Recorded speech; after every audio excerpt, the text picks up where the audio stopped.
It's time for Gardening Inside Out, a live show offering you plant advice for any space in your life. Introducing your perennial hosts, David Bates and Josh Carey. Hey, and welcome in, everybody. It's Saturday morning. It's time for Gardening Inside Out, and we are coming to you alive once again from the Green Room Studios here at Bates Nursery and Garden Center. It's going to be a little damp day out there, David Bates. Yes, it's this is a part of the Helter Skelter Productions edition that we are. Well, it's a familiar aspect that we have here on Gardening Inside Out. We were having some technical issues, but getting some rainfall this morning is not a bad thing, particularly with the forecast that we've got ahead of us here. So why don't we just get right into that, and then we'll see what comes down the pike. Of course, we are broadcasting live this morning from Bates Nursery and Garden Center, live from the Green Room. Our weather station is showing us at 45 degrees currently, and our forecast for today, 50 degrees, and perhaps a chance of a flake or two at the end of the day as it cools down. We are going to have a rapid change of temperatures here coming up, as our temperatures tomorrow will be cloudy throughout the day. Our temperatures tomorrow, where it's 50 today for the high, 30 will be all we will make tomorrow, and an overnight low of 8 degrees. Pay attention to that. We'll be discussing more about that and things that may be affected by colder temperatures through the program today. On Monday, we're going to have some mostly sunny conditions, 24 degrees, overnight low of 16, so not quite as cold. And then on Tuesday, well, it goes to 28 for the high and 9 degrees for the overnight low. And on Wednesday, it's improving again, mostly sunny, 33-21, 43-25 on Thursday, and 38-27. So things do improve once we get beyond the early part of the week. Weather-wise, we'll take a look at the radar here and let you see that indeed the rains that came through earlier today have moved off to the east, with the heaviest part of the rainfall being well south down into Alabama and Georgia. Everything else has kind of moved off. Officially here, we got 3,800 since midnight, 5,700 for the event, so close to 6/10 for the overall, 7/10 for the week, and that gets us up to a little more than 1.75 inches for the year. And we are young with the year, and it is, again, it's 45 degrees here on Gardening Inside Out. We're glad to have everyone here and being with us to talk about what's going on in your gardening world. Yes, we are. And it's quite tropical in here. We'll get to that here in a minute, too. But Absolutely. Who else do we have sitting at the table, David Bates? Well, we're glad to have a very special cast today. Tyler Blankenship. We don't want to forget Tyler. Nope. He's across the way there, frantically Stressing. doing everything he can today because it's Saturday, and that's what I'm flicking all the switches and all the buttons. Oh, no. Oh, no. There's that voice. Oh, there she is. The voice There of he an is. angel right there. So, Who, you? And the face of an angel over there. yes, we got Caroline Gant and Adam Chapman in today. Adam, welcome in. Adam is the General arms of the manager angel. here. The arms. Cue the song, Tyler. Don't have it. Just kidding. We'd get cut off. What? But good morning, everyone. We don't have any Sarah McLachlan in here? Tyler could sing not it. on the sound. We don't have the arms budget for of the the royalties Adam. and paying out things. So, I mean, it's just one of those things. You just can't run it. Just Can't, can't do it. It's okay. can't have Sarah McLaughlin. Can't have Ted Nugent. You know, David. Yeah. Everybody can imagine it in their head. Tyler was singing so on cue, though, and perfectly that we might have just lost our stream because they might have flagged us. That It was coulda- so beautiful. It happens. I thought Sarah McLachlan It was in sounded the like room. Sarah. Never But happened. anyways, we're here for plants, everybody, are. not Sarah Yes. McLachlan. This And isn't a Since Sarah's musical here, show. we can talk about dogs and cats, That's too. true. So, I mean, Yep. That is Yep. true. You're right. You are right. Oh, Keep going. Well, the dogs and cats, or the raining like cats and dogs, passed briefly this morning. but they're Well, living we together, have- David, so it's okay. All right. Yes, what we do Bill have Murray quote. immediately in the future is colder weather that I talked about in the forecast. Yes. Yes. And Should everyone worry, David? seeing as low as 8 degrees now on Tuesday night. That sounds rough. Into Wednesday, yes. Actually, I think into Monday morning is supposed to be the coldest, I think. Monday morning. Oof. I've seen reports, and I've never seen them before. We're going to be under freezing for 85 hours in a row. I feel like Yeah, that sure. happens. It's Is this a January. new thing? Yeah. It's winter. Yeah, there's we do get a lot of unnecessary hype with regard to the weather, and part of our mission here is to kind of cut through all that, Right. help you look at the real situation, and make sure that you've made the best preparations you can, and then you know what, it just happens beyond that. So that's what we do here. Adam's been working at that in the past days, and we'll have a few more activities to take care of here at the nursery with respect to what the weather deals with us, and it's not unfamiliar territory for us. We've been dealing with it for, I guess, 93 years now. So, Yeah. although it seems nearly that long for me personally, although I've only been involved for about 6 decades of that 9 decades plus time. So, Wow.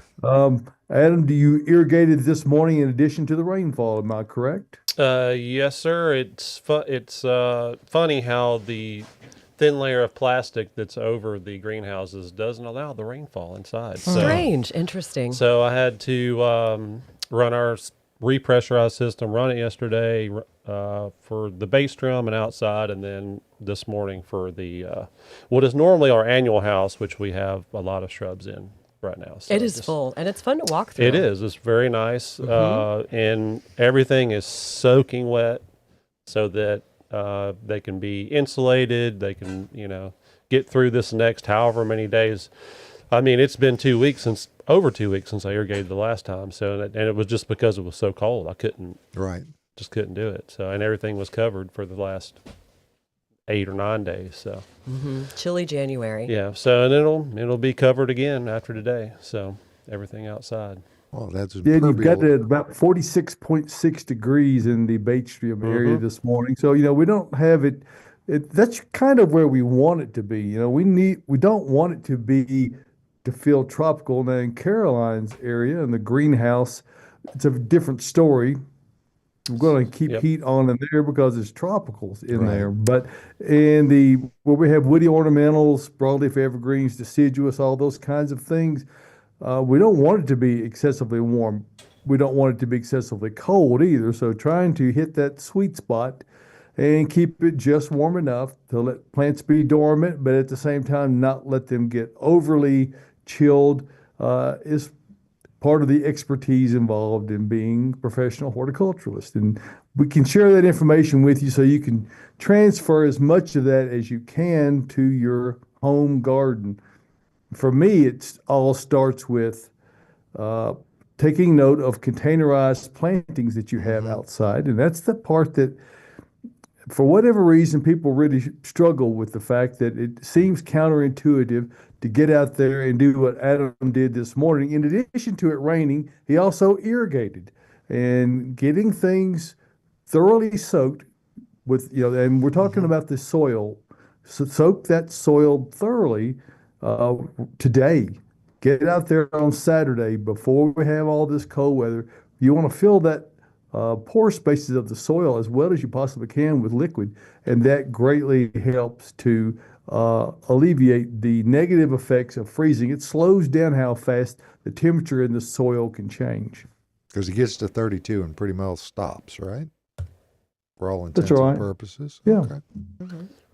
So, Well, what you hope is to not allow the soil temperature to go below 17 degrees. right. And even if the air temperature goes down to 8, if you have soil that is sufficiently moist, it's going to go a long way towards not just keeping the roots hydrated, but slowing down how quickly that temperature changes so that you don't get root damage from freezing.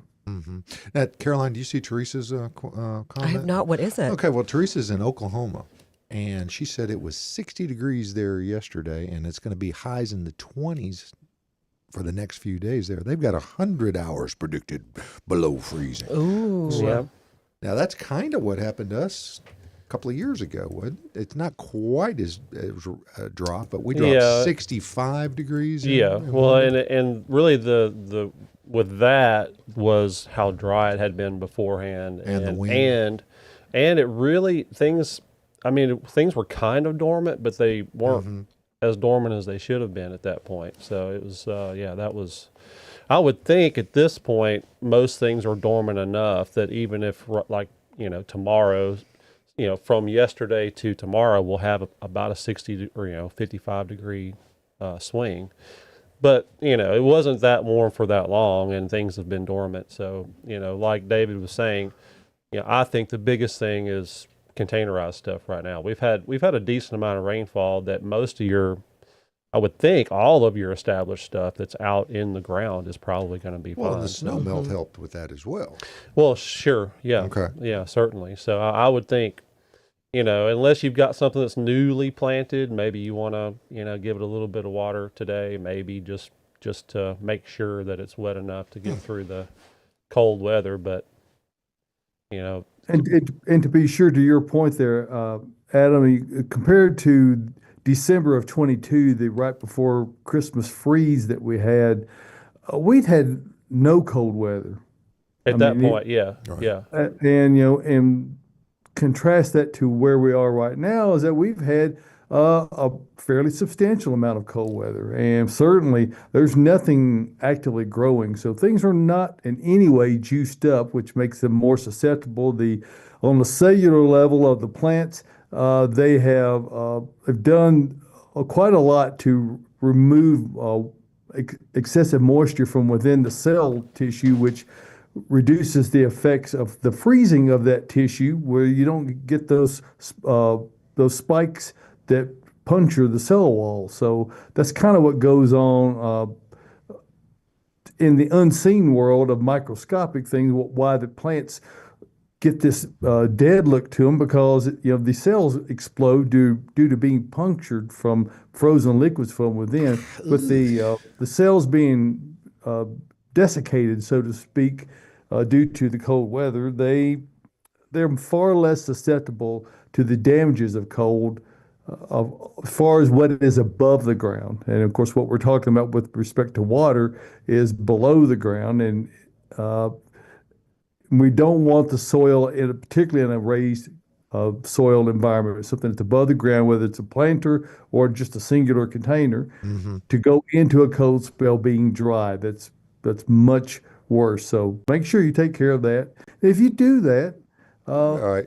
I don't see anything temperature-wise right now that's going to be indicative of something that should be damaging, but it is dependent on what you have growing. Correct. In those containers. Yeah, and if you have any questions and you are able to, you can since it's in a pot, you can always move it into a shed or garage if for the next few days. So. Yeah. Well, this is a good segue to our first question of the morning. Excellent. I bought a few trees that I got from the bait sale, and I already planted them. Good job. I'm so proud of you. I've planted none. How often do I water them in the winter? Generally speaking, if we get an inch or more in any kind of rain event, even half an inch it's a pretty good amount of rain, and you can consider that a watering. But once a week.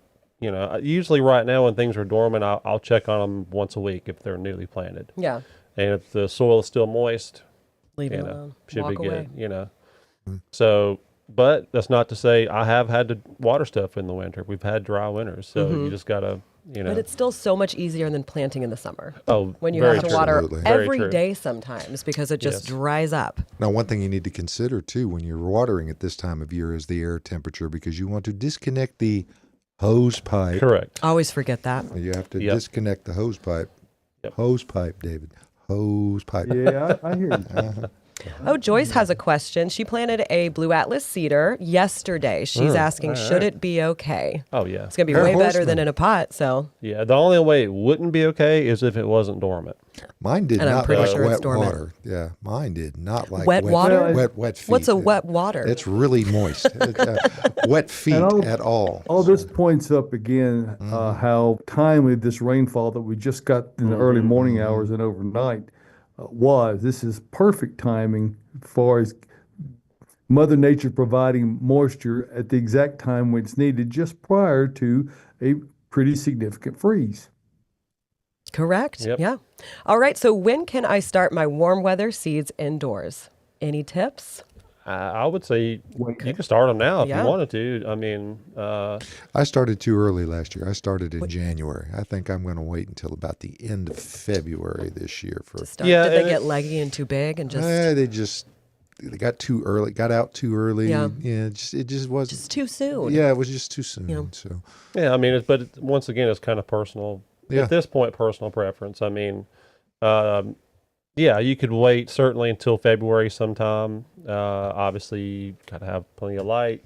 Correct. Got to have Yep. the right temperature, warming mats. You got to and keep all them that moist. stuff. I'm bad with Yeah. it. I forget about things. Yeah, and you I'm want like, to keep. oh my God, my You want to keep them seedlings. moist, but not too do wet. we have warming mats in the garden center? Oh, yeah. Okay. Okay. There's Tyler's voice. Oh, yeah. Oh yeah. Okay.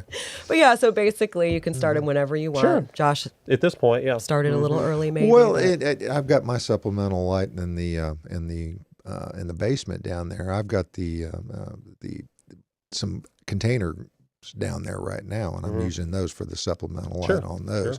So I'm okay. I think we're going to be all right. Josh, I had to say, I'm going to come down on the side with you with respect to waiting, and I think from my perspective anyway, it's the amount of time that exists between now and planting. It's not that you can't do it now, you could, but it's that much more time that you have to be tending to it and be mindful of it. So Right. your schedule may dictate that you're going to be gone for some period of time, and when you have these little seedlings, they're just babies. They And are. So you really need to be able to say, I'm dedicating myself to getting them taken care of on a daily basis or as needed basis. So if you shorten the amount of time before from the germination point until you get ready to plant them, I think it makes it a little bit easier. So I'm with you. I think I would wait until February before I got started with those, even though you can do it now. Yeah. It's your Correct. house. You can Yes, do you whatever you can. want to. Your know what- seeds, man. You know what you can also We're not do? here to tell you what to can do. prune. And we have a lot of questions about pruning and trimming. So let's get it. Let's it. get it there. Let's get it there. Let's get it there. Let's get it there, everybody. All right, the first one. How do I prune a blackberry? We've had a lot of blackberry questions as of late. Yeah, well, But how do you do it? With gloves on. yes. Yes. Depending on the variety, most of the pants time you're and going to want. boots? Yes, and welding apron and all Uh-huh. that. Obviously you're going to have some canes that are just going to, die over a course of time. So prune all those out. Depending on how your stand is looking, like for me, I've got a pretty good stand. I'm pretty much going to prune them all back. Yeah. All the way to the ground. I I might leave a few of the younger ones up some, but Okay.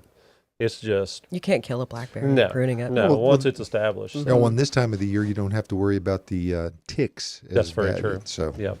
So Still this is a the good time. thorns, It's a but good not the time to do tips. it. It's a good time to get all the dead, at least get all the dead canes out and any kind of dead wood that you see in there. So Those canes should make themselves apparent.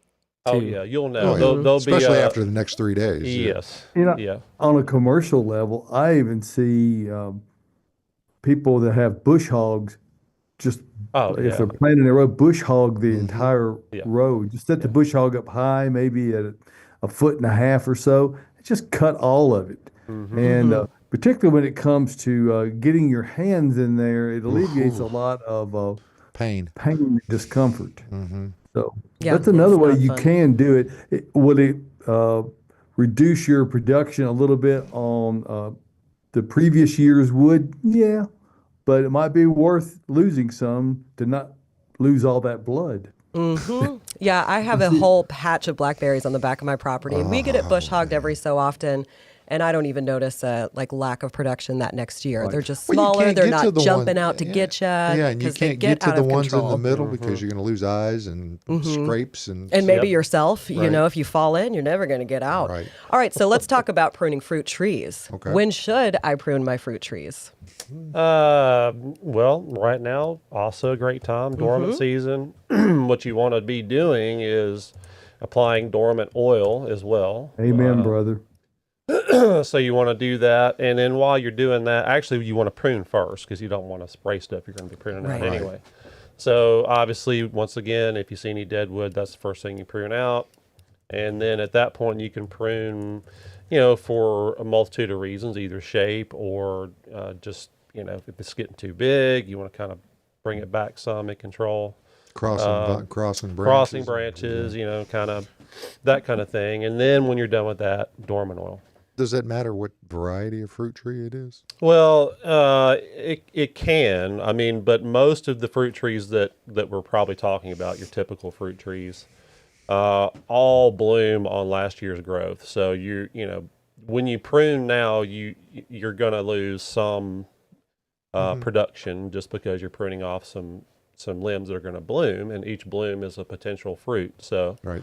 But you kind of need to. right, but that's not necessarily a bad thing because they'll have thousands of blooms on them, and you're not going to get thousands of fruit, them. and nor would you want to. You want to have a good ratio between the size of the tree and the amount of fruit, because the tree only has so much energy, and you want to actually maximize. You don't want to be propping up your fruit trees either. Yeah, But if that you can be- needed to prop up your fruit tree, the first prop that you would have would start at the ground level, wouldn't it, David Bates?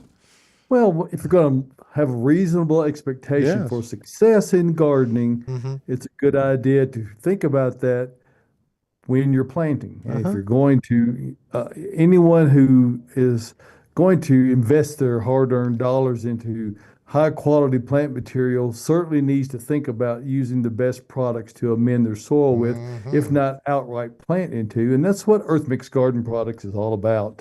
Earth Mix Garden Products was developed as a direct result of the widely available poor quality products otherwise in the market. There are way more bad products than there are good products. And as growers and horticulturalists for many decades, we've developed an understanding as to what plants need and how to do those things in an organic fashion and make use of the most readily available, low accessible inputs to produce those products. And that's what Earth Mix Garden Products has become, from Earth Mix Supernatural, which is the compost that we produce that comes from a variety of local sources of organic materials. The only thing added to that is elemental sulfur, which is a completely organic product, as well as endo and ectomycorrhiza fungi and humic acid. And those things are the great natural boosters that give Earth Mix Supernatural its great potential as something to revitalize a garden area or as an input into other products. And that's what we do at Earth Mix. Earth Mix Garden, Proganics O, both contain Earth Mix Supernatural as a key input into it. And what you get with that is you get the greatest vitality, the greatest ease in growing off of plant material, and the high success rate. And it's not just speculation, it's not just hyperbole. Those who use Earth Mix Garden products can see and know the difference. So we invite you to check out Earth Mix Garden Products all over Middle Tennessee, Kentucky. It is widely available, including even out west, out in Idaho, and coming spring, also in Colorado. So it's also in northern Alabama. It's also in western North Carolina, and as I said, all over Tennessee and Kentucky. So check all those places out at earthmix.net. Just go to the Find Earth Mix tab if you want to know about the individual products, you can click on the products tab, and there's a really detailed description of every different product and how those are available. So whether it's in a small homeowner-sized bag to super sacks to bulk materials, Earth Mix Garden Products comes in a availability level and an economic value size for you. Also, if you don't know how much you need, this soil calculator tool that's in the upper right corner is a very handy tool to help you figure out just what you need. So remember this, success in gardening begins at the ground level when you use Earth Mix Garden Products. And we appreciate you giving us a moment to talk about that and to help take the work out of your gardening efforts. We want you to have success. We just don't want you to have to work excessively hard doing it. So thanks for giving us a moment, and back to our program. All right, we've got a great question to follow up that Earth Mix spot. What's the most cost-effective way to fill lots of square footage in 4 new raised beds that are 8 by 4 by 2 feet deep? Wow, that's deep. 2 feet deep, yeah. Well, I mean, bulk garden. I mean, that's going to be the most cost-effective.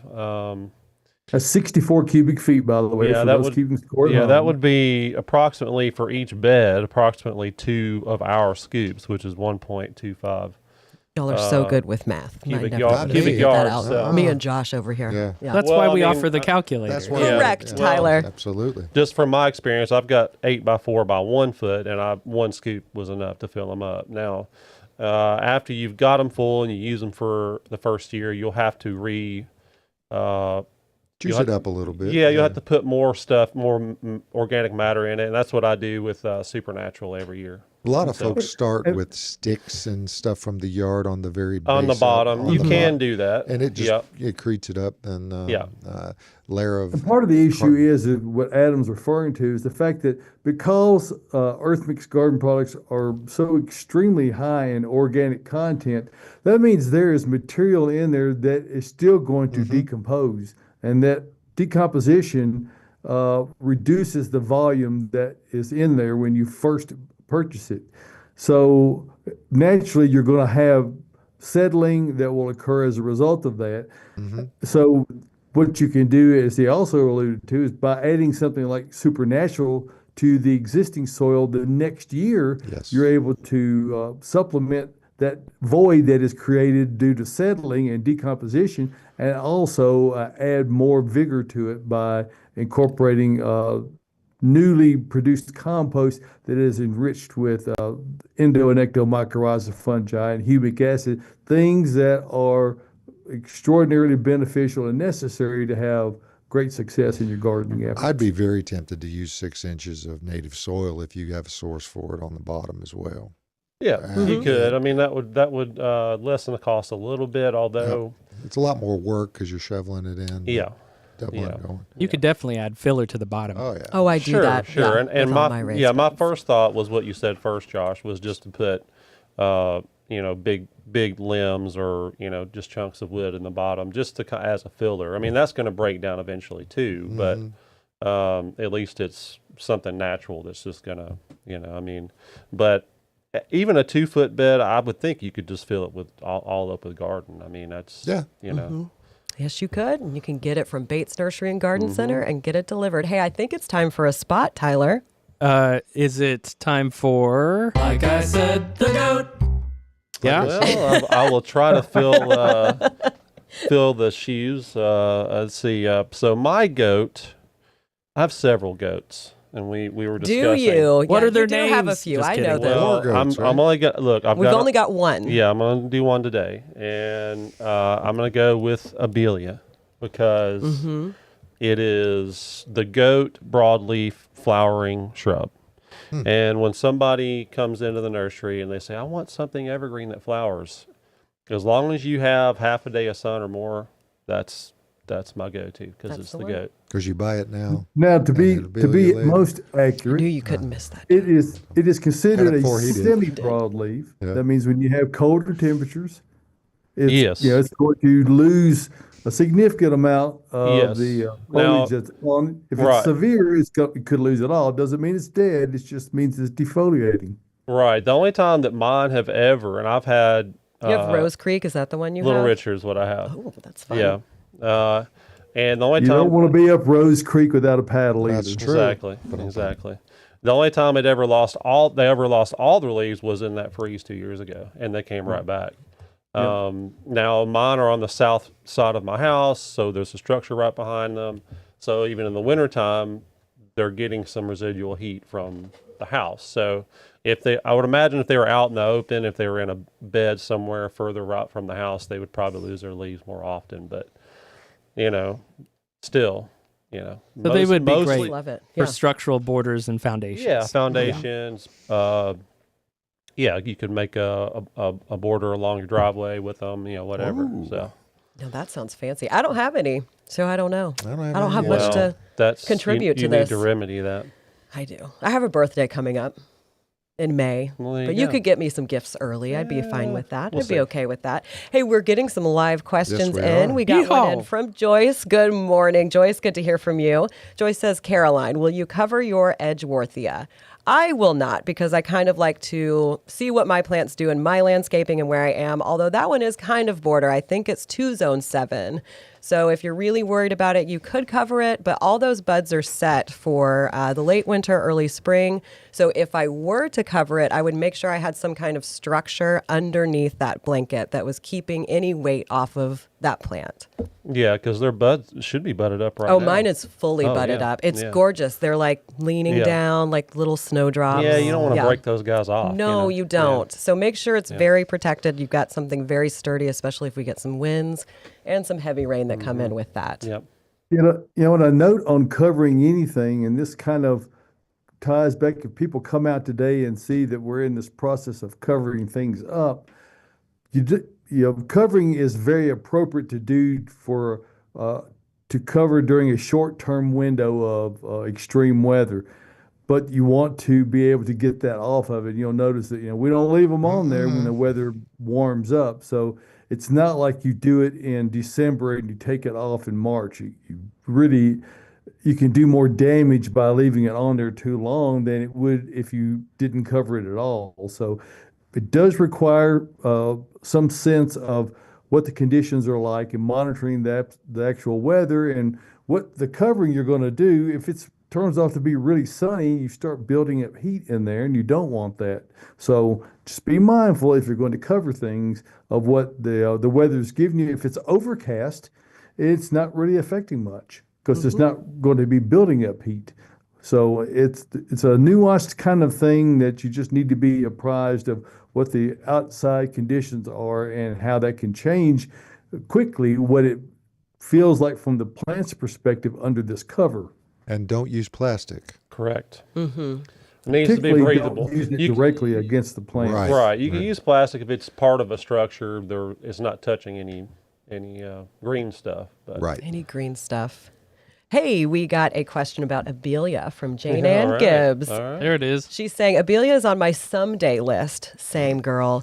Does it work well for cut flowers or foliage usage? Certainly for foliage, definitely, and it would be. I mean, all kinds of. Each season it's different foliage wise. Like in the wintertime, it turns burgundy most of the time. Wow. So. I do need to get me some of that. Yeah, and so it's going to start blooming, say mid to late spring, and then as long as it's flushing new growth, it's going to keep blooming until I've had mine with blooms on them on Thanksgiving. So You're really talking me into this. I'm like, I'm just going to go saying. see what we have in stock right now when I I can't do that. I have too many plants, and y'all know my New Year's resolution, so it's not going to happen. Anytime soon. And then Joan Dodson asks, with the fires in LA and hearing about forest management, I was curious if you know if there are things that the forestry department does in our area. I know we talk about invasive species like Bradford pears. Are there maintenance practices for our neck of the woods? I'm sure there are. Yep. Yep, Absolutely. there is, and that's all up to the forestry department and all that. The one thing that I think is important to be mindful of is the climatic conditions that we have are vastly different than what we really have in different. Southern California. Yeah. We easily get 3 to 4 times as much rain in a year than they get, and they tend to get all in one go. Right. So they get this. It's usually huge right flush after of the fly. undergrowth. Yeah, it's usually right after the fire, so it turns into mudslides. They get this huge flush of undergrowth, which is a lot of vegetative underfoot, so to speak, and then it stops raining, and then all that dies off, and then there's fuel on the ground. So Right. we rarely have those kind of conditions. I have seen it a couple of times in the last couple of decades, but these are conditions for us that persist perhaps over a period of weeks or maybe a month during the most extreme drought for us. It's a very different thing there. I do see that there will be certainly, Josh, from your perspective in the building codes, they're going to look at rebuilding things a lot differently. I think that the more careful use of native plants and things that are more adept at dealing with fire hazard situations, things that are non-native upright conifers, maybe something that they look at and go, you know what, these are dangerous to have in this area because they have a lot of highly volatile fuel in them. I mean, it ignites very Even easily. palm trees lose a significant amount of foliage every year. So I mean, and there again, we don't have things like Santa Ana winds here. No. Okay, I mean, So it's a very specific set of circumstances that they have to deal with, Right. and I'm confident as they rebuild, and it's going to be, I'm going to Decades. say, take a decade to Easily a undo all decade. of that damage. Well, They'll look at every aspect of it, and I have seen some prime examples of homes that survived almost unscathed because they had adhered to some, self-appointed fire standards where they had a buffer zone around that. Now we don't have to do that here. And again, there were wood shake shingles were very popular in Southern California. That's not a good idea. They had a lot of wood siding houses that were there in those areas, and it was just the nature of. They also had a lot of adobe again, but they're in a seismic zone as well. So when you have brick and you have these kind of things, there's all kinds of rules and regulations that they go along with. I'd just like to add that the forestry department also does prescribe fire burns of understory growth. And when things are extremely dry, they issue burn notices, burn bans, and have red flag warnings if there are conditions for sparking fires. The closest example would probably be the fires in Gatlinburg, Tennessee, in the mountains. Right. That was as close an example as you're going to find. That was in around 2015 or 2016 when it got extremely dry. It takes a lot, though, to get there. And we had in that same scenario, Tyler, they also had a storm of wind at that same point in time. It was wind and dry. It was just one of those things that goes along with it. But in some of the campgrounds, and particularly the core properties that they have, the campgrounds, you can't even bring firewood in anymore because they're worried and concerned about bringing in pests. Right, that's true. So there are a lot of programs that are out there that are run. So. And they do a good job. They do a great job. But we're thinking about everyone out there in LA. Absolutely. Yes. So when should I trim my boxwoods is going to be our next question. I know we get that often, but let's go ahead and answer it because this is one of our viewers. Yeah, well, I would say you don't have to do it now, but certainly before you get your first good flush in the spring would be probably optimal. So sometime over the next month or so, you'll want to get in there and with some either hand pruners or shears or electric, So many options. Sharp and clean. Yeah. Sharp and clean. That's what matters. And while you're doing that, you can check for diseases and pests. And all that Gives kind you of a stuff. chance to really look Have at your it. designated shears for your boxwoods. Yep. Yeah, that is important with boxwood. Yep. You want to clean and sanitize them after you use them for sure. Hecky ho. And to your point, Adam, regarding timing of it, you want to be, as you get into, say, mid-February, you should be looking for evidence of buds beginning to swell and crack. I would say that at least 80% of the growth for the whole season on many varieties of boxwoods occurs in this first flush of growth.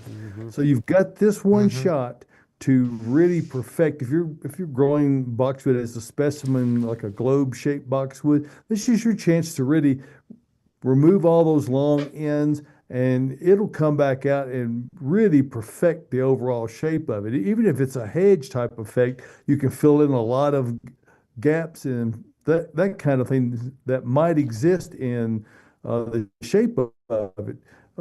But you only get that opportunity once a year. So it's very important to don't wait too late. Don't wait until the middle of March and do it, because they're already pushing new growth and you have wasted that energy.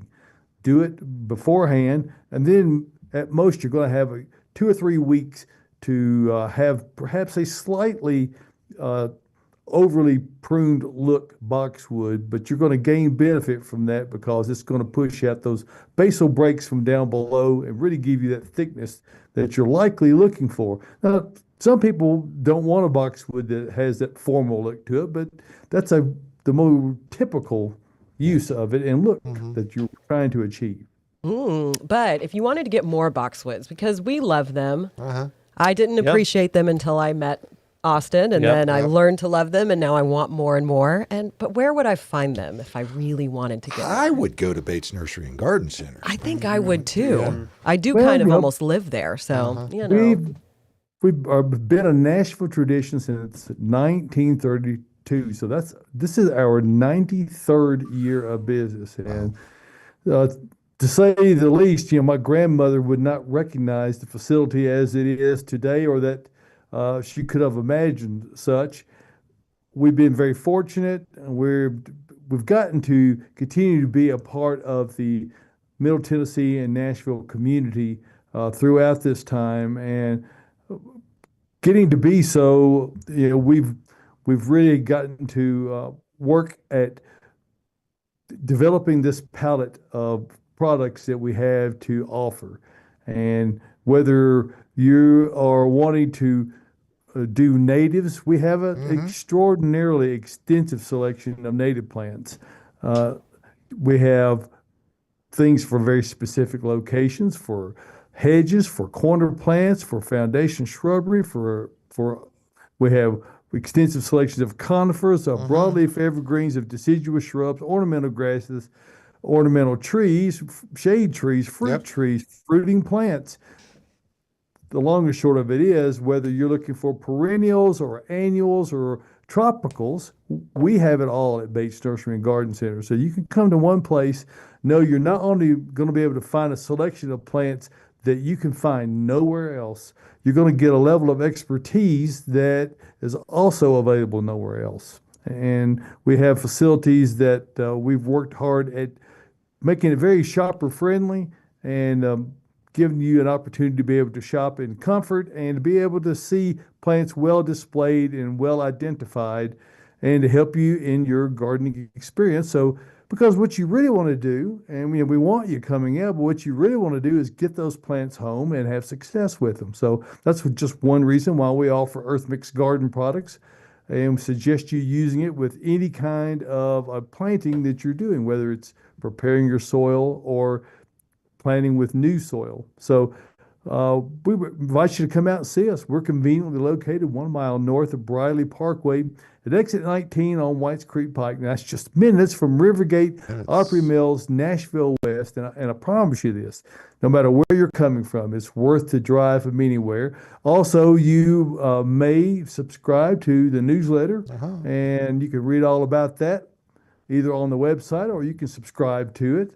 And it's a weekly missive that I put forth, 350 words, and try to keep you apprised of seasonal gardening tips and other things that happen across my mind. Sometimes those don't have anything to do with gardening, but be that as it may, we try to help keep you informed, help keep you aware of what you need to be thinking about, like freezes or droughts or floods or whatever might be coming down the pike, or when to trim a certain thing. That's the way we do it at Bates Nursery and Garden Center. So come out and see us. We're open Monday through Friday, 8 until 4 o'clock during the winter months. I said 8. I mean 9 until 4 o'clock. 8, 9, whatever it takes. In the morning. And Yeah. 9 until 2 on Saturdays. That would be today. Yes. We're closed on Sundays until March. So bear with us on that. It'll be here before you know it. We're just really appreciative of have the opportunity to be a part of the Nashville community and to help you have the best success possible in your gardening efforts. Bates Nursery and Garden Center, beautifying Nashville since 1932. Wonderful. Hey, we got a live Yep. question in Yeah, we about having green velvet boxwoods in stock. I did just look up our inventory, and yes, we do have quite a few 5-gallon, which would be a good size. So come on out and Good see us. starter. We also have a handful of other sizes varying from, pots to B&B, but we do have some in stock currently. We also have a lot of houseplants in stock here at the nursery. Yes, we we do. stocked that greenhouse very recently with a lot. Hit that button. In room with Caroline. All right, so we've talked about how I went tropical today. Yes, I Nice. went very tropical today. So let's start with what's in the corners with this plant that I am blending in with today as my dark hair, headphones, black outfit just camouflages me in to this burgundy ficus. So this is one of my favorite houseplants. And as far as ficus go, I find that it's a lower maintenance ficus because some can be very, very high maintenance and very, very finicky. And the leaves are so dark, they come out a little bit lighter. There's actually a couple different varieties of this dark leaf ficus. Some leaves get a lot darker while others stay more green and round. But it's so easy. It can handle lower light, and it can also handle really, really high direct sunlight. And it can also handle quite a bit of neglect and does not shed its leaves like most of its siblings. That's a good the thing. Benjamina, the Larata. It's a stunner, I would say. This one's got and it's three. kind of goth. This one's got 3 of them. in Yes. this So the one 2 pot. I brought in are what we call bush form. Okay. But actually in these pots, it's 3 separate plants. So if you wanted to come out and you're like, I have a lot of space to fill, That's a you deal. could get this, split those plants up, put them in 3 different pots, and wham, you got 3 That's plants a instead deal, of just too. 1. Yeah. I'd say kind of a steal. And then next to that, we've got Neanthobella palm. So this is a great lower light palm. When you think of palms, a lot of people think of direct sunlight. You think of Florida. You think of sunshine, the beach. But this one can handle lower light. It's also pet safe, which is a big plus for a lot of people. My mom has had one for, I would say 10 years now that's starting to eat her house a little bit. Her dog likes to eat it, so she has a fence around it inside the house. Good in fiber, though. Yeah, that's right. And then we've got just our split leaf monstera. Everybody who has a house plant knows all about this plant. Very easy to care for, very easy to propagate. It's a really fun plant to just see what you can do with it. It will attach itself to things. It will trail if it doesn't and just grow all over your floor. It'll get wild. It'll get these long aerial roots that look like kind of tentacles that are a little bit, some people hate them and they're like, That's why it's a they want to monster. cut them off. I say leave them, wrap them into the pot. It's not terrible to cut them off, but it's not super healthy for your plant. All right, so let's talk about what's in front. Now, we Okay. do have some more ficus down on the floor. I did bring in some other burgundy ficus. There's Adam. Hey, Adam. And then in front of that, this red-leafed ficus. Yes, right there, Adam. That's Ficus teneki. So it's basically a red variegated form of the ficus burgundy. Purdy. And Vanna next to me is going to bring this up to show it off. Oh, my gosh. So the new growth comes out almost like a neon red. And as it fades, or as it matures, it fades to kind of a lighter color, but it still holds this pink in it. Especially right in the middle of the leaf. Yes, it's very vibrant, very cool. And look at this one. This got multiple. Yet in it, again, too. thank you, Josh. Good eye. We've got 3 plants in one pot. So same thing. You could split this up if you wanted to, but you can also keep them together. But I would say it's a tiny bit higher maintenance than that burgundy ficus with that solid dark leaf, but still pretty easy. Yep. Thank you for that, Adam. And then in the middle of them, I've just got our Sansevieria. Everybody loves this plant. It's the Zelanica, which is kind of the more green one. Tyler, if you pan over, there it is. So these are the lowest maintenance plants, I would say. They can handle low light to very high light. They're very easy to maintain. The only thing you want to make sure you watch is not overwatering them or making sure that their leaves are getting misted. They'll get fungal issues immediately. So this is a plant we do not want to mist. And one of the good things about this is as far as the plants that we sell at Bates Nursery and Garden Center, this is going to be the best at cleaning the oxygen in your home. So if you're looking to really have a healthy living environment, get you a lot of Sansevieria. I had one I didn't water for like 3.5 months, and it was completely fine. Didn't look bad at all. It was just sitting there like, I was waiting for you to come back and find me. Yeah, dude, and I did, and it was okay. Drink, man. And I gave it a drink, and it was fine. And then I got a lot of Syngonium in here. This is one of my favorite houseplants. Syngoniums are really, really cool. They will start to climb on things. There's so many different types. If you watched the broadcast last week where we were in, I was in my home, I showed off some of my houseplants, and I showed the milk confetti Syngonium. Yes, so that, Josh, right there was the Batik, which we have right here. I'm kind of shaking one back here. It's the lighter leaf with darker green variegation on it. Yep, there it is right there. Wow. And as it gets bigger, the leaves are going to get bigger and grow some more sections, if you will, and get really, really large. And then in front of that, we've got Winlandii. This is one we have never gotten at the nursery before, and you can kind of see in the video how silvery the leaves are. They've got a really nice sheen to them, and these leaves are actually a lot longer than your typical Syngonium leaf. So really cool find. With Syngonium, you can mix them in the same pot, and you can have this like colorful array of plants all together. And then next to it, the kind of red colored leaf is going to be the red arrow Syngonium. There I am. Hi, everybody, right there.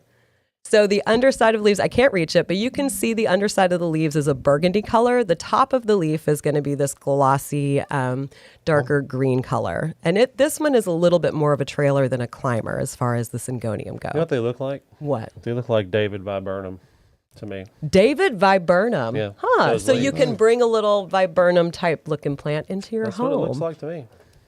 I don't know what David viburnum looks like, but I do like that name. That's because they don't grow here. Oh, that's why I haven't seen them before. It's too cold here. Yeah, too cold. Too cold for them. And then our last plant, which is also our feature plant, we've got spiderweb fatsia. So I'm a big fan of this. I have had 2 of them before I worked here at the nursery and learned a lot more about plants. I've always been a plant person.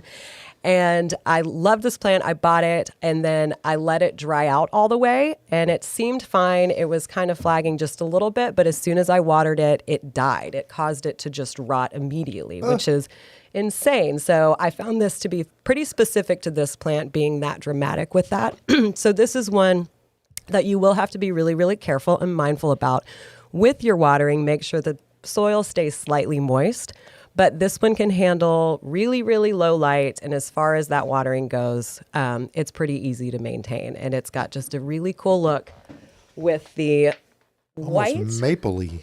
Yes, it is almost mapley. So the new growth, you can see right down in here, comes out almost solid white.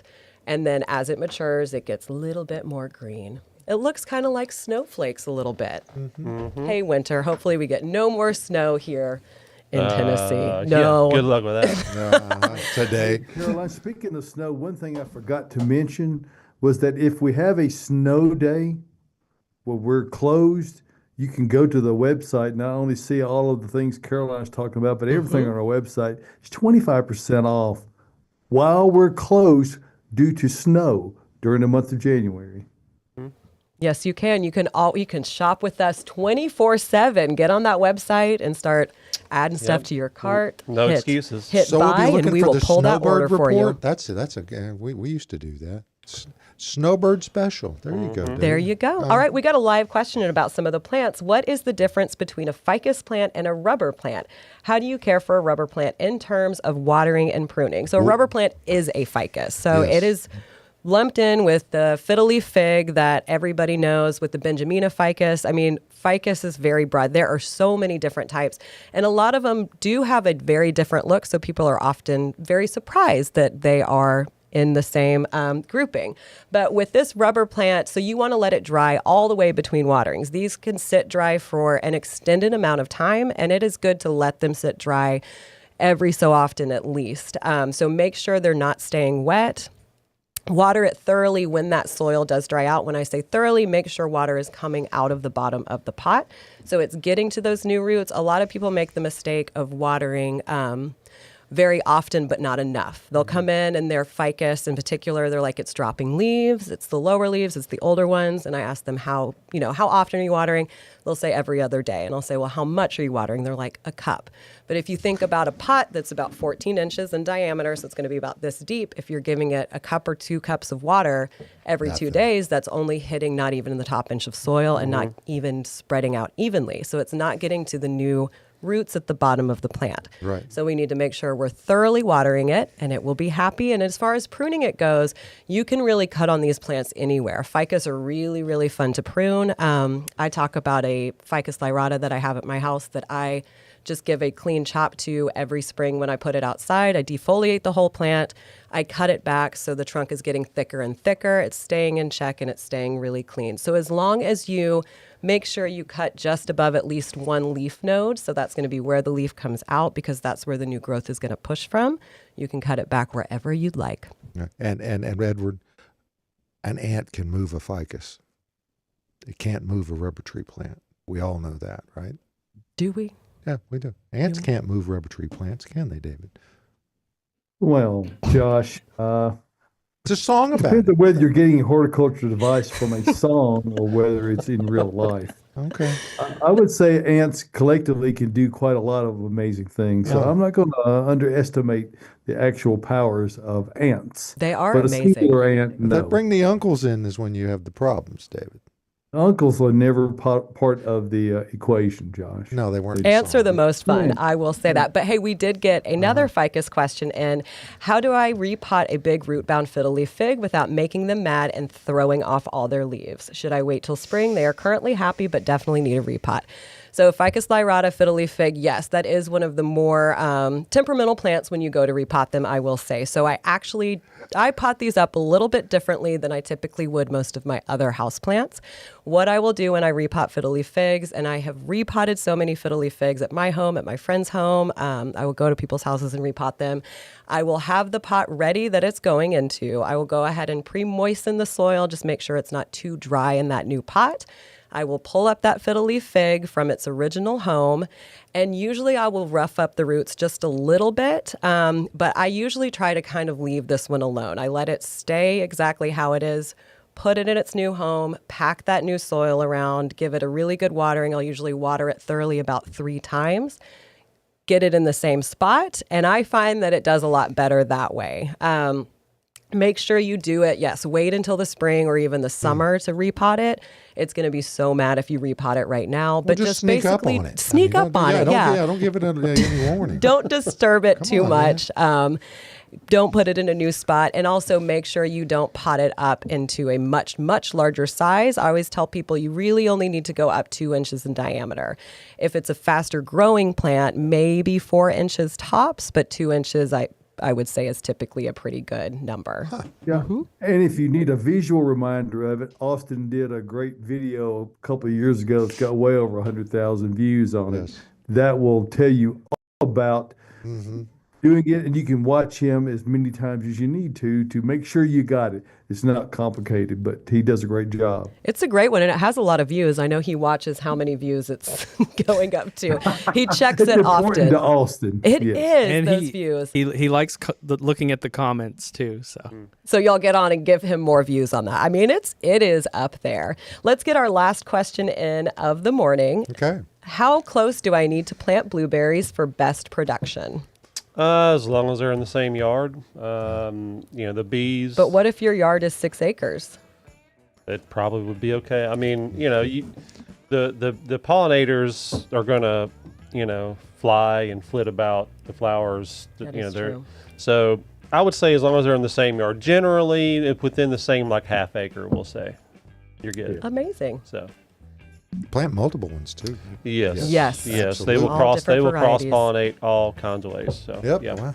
Well, folks, the music means that we're finishing up this edition of Gardening Inside Out. Right. Next Saturday morning, we'll come back here to the Green Room Studios, right here at Bates Nursery and Garden Center, and we'll have another Gardening Inside Out. Hey, folks, if you're on social media, whether you're on Facebook, you're on Twitter, or you're on YouTube or Twitch, hey, like, share, tell us all about it, and we want to keep coming back. And you know what? I think we will. We'll see you next Saturday morning right here from the Green Room Studio at Bates Nursery and Garden Center.